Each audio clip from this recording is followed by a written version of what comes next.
There comes a time when a people must stop bowing before the cold altar of numbers and ask what kind of world those numbers have been teaching them to love.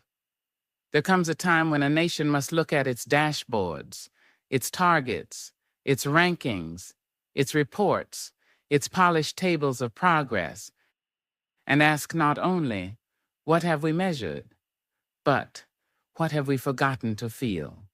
For measurement is not innocent. It is not a mirror floating above the world, clean of history, clean of hunger, clean of tears. Measurement is a hand. It points, it names, it gathers some things into the circle of concern and leaves other things standing outside in the rain. And what a people measure again and again, they begin to worship. What they worship, they begin to build. And what they build, their children must learn to live inside. GDP taught us to count the market and forget the mother. It taught us to count production and forget exhaustion. It taught us to count income and forget indignity. It taught us to count growth and forget the soil, the river, the breath, the future.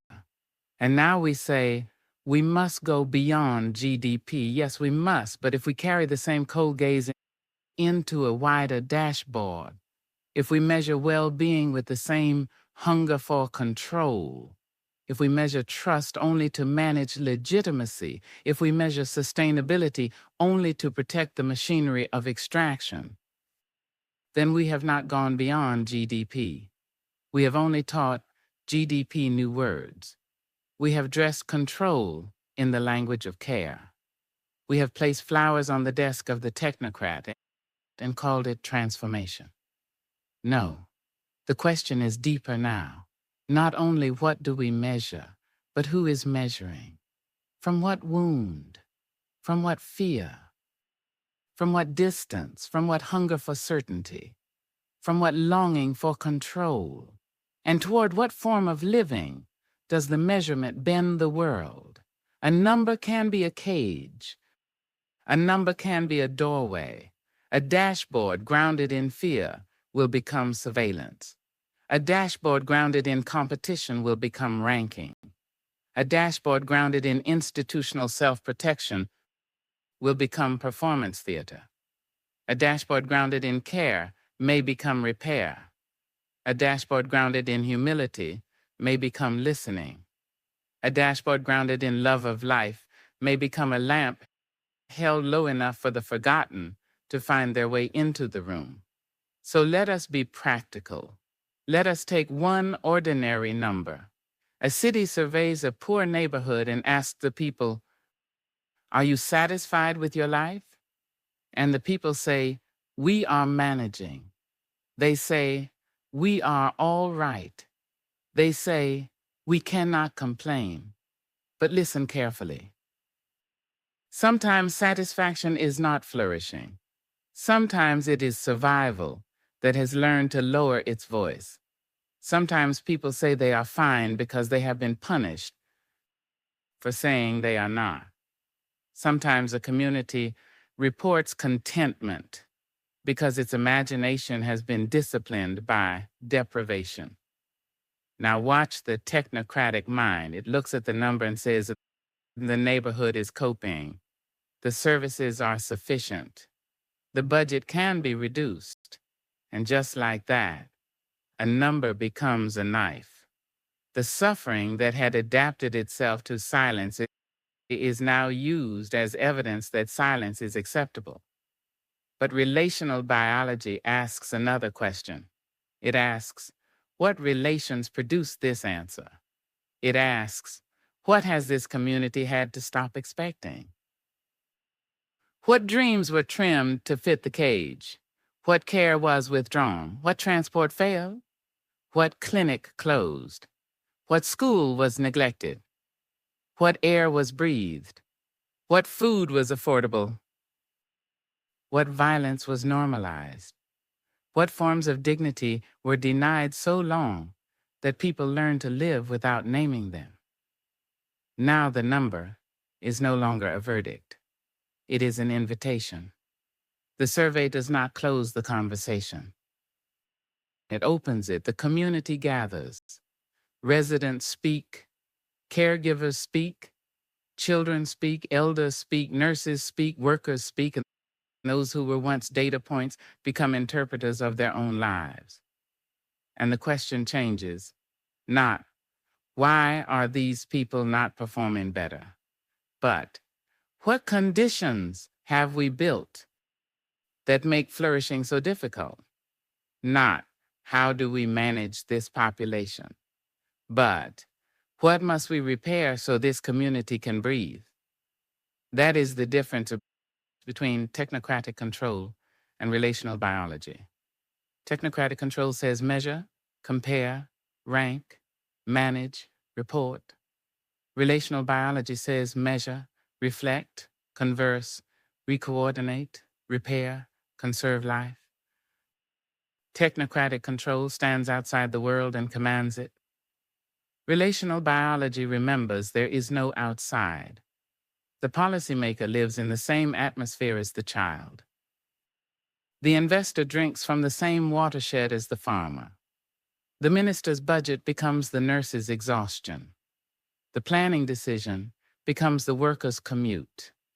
The law becomes the citizen's fear or dignity.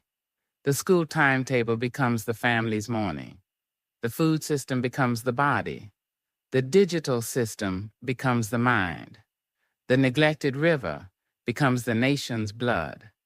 The organism eats the food system. The child breathes the atmosphere. The worker metabolizes the schedule. The patient carries the institution. The community absorbs the policy. The citizen lives the law. The future inherits the present's decisions. This is not poetry alone. This is biology. This is governance. This is economics returned to the body. So we must build a bridge for those who sit in ministries, statistical offices, banks, agencies, and planning rooms. When we say autopoiesis, we mean that living systems reproduce themselves. And so do institutions. They reproduce their categories, their forms, their budgets, their mandates, their habits of seeing and not seeing. When we say structural coupling, we mean that people and environments shape one another over time. Policy is not outside the person. Infrastructure enters the spine. Housing enters the lungs. Debt enters sleep. Racism enters blood pressure. Loneliness enters immunity. Law enters the nervous system. When we say languaging, we mean the words, forms, indicators, meeting scripts, and official categories through which institutions coordinate reality. Call someone unemployed and one world appears. Call them a caregiver without income and another world appears. Call a forest natural capital and one world appears. Call it a living ancestor, a watershed, a habitat, a climate regulator, a sacred commons, and another world appears. When we say emotioning, we do not mean sentimentality. We mean the hidden architecture of institutional motivation. A bureaucracy emotioning fear punishes honesty and rewards concealment. A bureaucracy emotioning competition turns every school, clinic, city, and nation into a contestant. A bureaucracy emotioning control asks first how to standardize, centralize, monitor, and enforce. But an institution emotioning care asks what pain has been normalized. An institution emotioning humility asks who has the right to interpret the data. An institution emotioning love of life asks what must be protected even when it cannot be priced. And when we say legitimate coexistence, we mean this. No person, no community, no species, no river, no child yet unborn should be treated merely as a cost, a risk, a beneficiary, a resource, a variable, or an externality. The other must become consequential, not decorative, not consulted after the decision has already been made, not thanked in the preface and ignored in the budget. Consequential. So how do we replace control with relation? We build institutions that can no longer pretend they are outside the lives they govern. We attach citizen assemblies to national statistical offices, so the people help define what counts before the counting begins. We create community data trusts, so communities are not mined for information and then abandoned by interpretation. We appoint guardians for rivers, forests, reefs, future generations, and those who cannot enter the meeting room. We require ecological audits and lived experience audits beside financial audits. We bind dashboards to budgets so every signal of harm must open a pathway to repair. We practice participatory budgeting, not as charity, but as epistemology. Because those who live the wound often know where healing must begin. We create de-implementation reviews that ask, what must we stop doing? For sometimes progress is not another program. Sometimes progress is removing the boot. Sometimes progress is ending the subsidy that poisons the river. Sometimes progress is closing the loophole that exhausts the worker. Sometimes progress is retiring the metric that humiliates the poor. Sometimes progress is an institution learning to do less harm.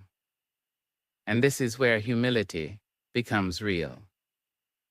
Do not give me a humility index written by the institution to praise itself. Do not give me a participation report where the powerless were invited to decorate a decision already made. Do not give me a consultation where the community spoke and nothing moved. Show me the budget that changed. Show me the authority that shifted. Show me the data returned. Show me the law amended. Show me the harmful practice stopped. Show me the meeting where the expert listened and the resident's knowledge altered the plan. Show me the river's guardian delaying the project until the river's life was considered. Show me the ministry that measured success not by how much it controlled, but by how much life it no longer had to rescue. That is institutional humility, not self-congratulation. Surrender, not weakness. Wisdom, not abandonment of responsibility. The deepening of responsibility until responsibility becomes shared. For a relational institution does not disappear. It becomes answerable. It still gathers data. It still uses models. It still plans, budgets, regulates, and coordinates. But now its knowledge kneels before life. Its expertise becomes porous. Its authority becomes accountable. Its indicators become servants. Its meetings become places where reality is not imposed from above, but brought forth together. And let us be clear, this is not a call to abandon rigor. It is a call to make rigor honest. For what is rigorous about measuring poverty without listening to the poor? What is rigorous about measuring health without asking what makes people sick? What is rigorous about measuring sustainability while excluding the river, the reef, the soil, the unborn? What is rigorous about a number that cannot hear? No. A life-coherent society does not measure less. It measures more truthfully. It measures with those affected. It measures what enables life. It measures what disables life. It measures what must be restored. It measures where margins are collapsing. It measures where commons are being enclosed. It measures where silence has been mistaken for peace. It measures where adaptation to harm has been mistaken for resilience. And above all, it measures in order to repair, not to rank the wounded, not to discipline the struggling, not to polish the reputation of the powerful, not to manage decline with elegant charts, but to ask again and again, who is missing? Who cannot safely speak? Who has been counted but not heard? Who has been represented only as cost? Which ecosystem has been treated as background? Which future harm has been discounted? Which community has been over-consulted and underloved? A life-coherent conversation begins when these absences become intolerable. And then measurement changes. It is no longer the eye of the ruler looking down. It is the lantern of the community looking around. It is not the command, improve these indicators. It is the invitation, let us examine what our way of living is conserving. If it conserves fear, we must change it. If it conserves extraction, we must change it. If it conserves loneliness, we must change it. If it conserves preventable disease, we must change it. If it conserves the silence of the poor, the exhaustion of caregivers, the poisoning of rivers, the abandonment of children, the erasure of future generations, then no dashboard can redeem it. We must change the relations. Do not measure from domination. Do not govern from fear. Do not consult from superiority. Do not call control care. Do not call adaptation to preventable harm resilience. Do not call extraction development. Do not call market expansion progress. Do not call silence peace. Instead, bring forth a world where the number opens the door, but the people enter.